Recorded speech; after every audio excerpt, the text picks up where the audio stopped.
جس دن آپ کے اندر محنت کے ساتھ خدا پر یقین پختگی اختیار کر گیا، اس دن خدا آپ کو آپ کی محنت کا صلہ دے دے گا۔ پھر ایک دن ایسا آئے گا جب آپ افق پر روشن ستاروں کی طرح چمکیں گے۔ لیکن اگر محنت کے ساتھ یقین پختگی اختیار نہ کر سکا تو پھر آپ کبھی بھی بڑی منزل کے مسافر نہیں بن سکیں گے، کیونکہ اگر بڑی منزل کا مسافر بننا ہے تو پھر بڑا مسافر بن کر چلنا پڑے گا۔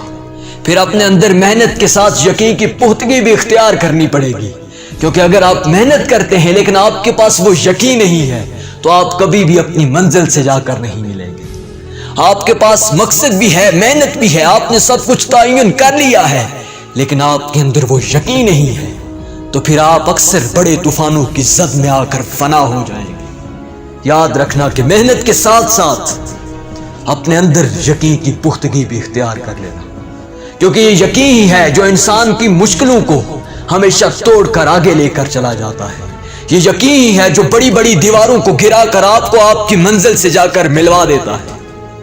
نیوٹن جب حرکت کا قانون نافذ کرنے جا رہے تھے، کہتے ہیں کہ وہ ایک مسودہ لکھ رہے تھے۔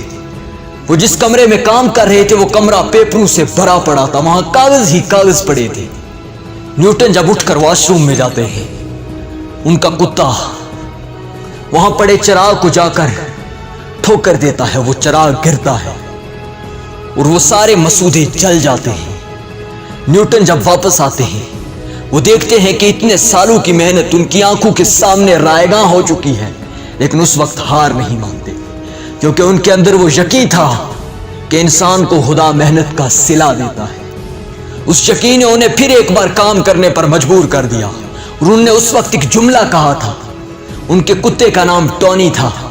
انہوں نے کہا تھا، ٹونی تم نے میرا کام اور بڑھا دیا۔ بس اتنا کہنے کے بعد پھر اپنا کام شروع کر دیا، اور ٹھیک 1 سال کی محنت کے بعد انہوں نے حرکت کے قوانین نافذ کر دیے تھے۔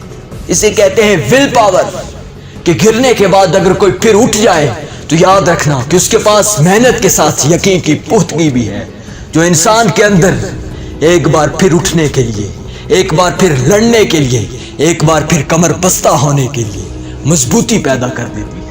یہ یقین ہی ہے جو انسان کے اندر محنت کے ساتھ مضبوطی پیدا کر دیتا ہے، اور پھر انسان بڑے بڑے طوفانوں کے سامنے بھی کھڑا ہو جاتا ہے، پھر سمندر کی لہروں کے سامنے بھی کھڑا ہو جاتا ہے، پھر دشمنوں کے تیروں کے سامنے بھی کھڑا ہو جاتا ہے۔ اگر یہ یقین انسان کے اندر پختگی اختیار کر جائے تو پھر طارق بن زیاد بن کر انسان ساری کشتیاں بھی چلا دیتا ہے۔ بس محنت کے ساتھ اپنے اندر وہ یقین بھی پیدا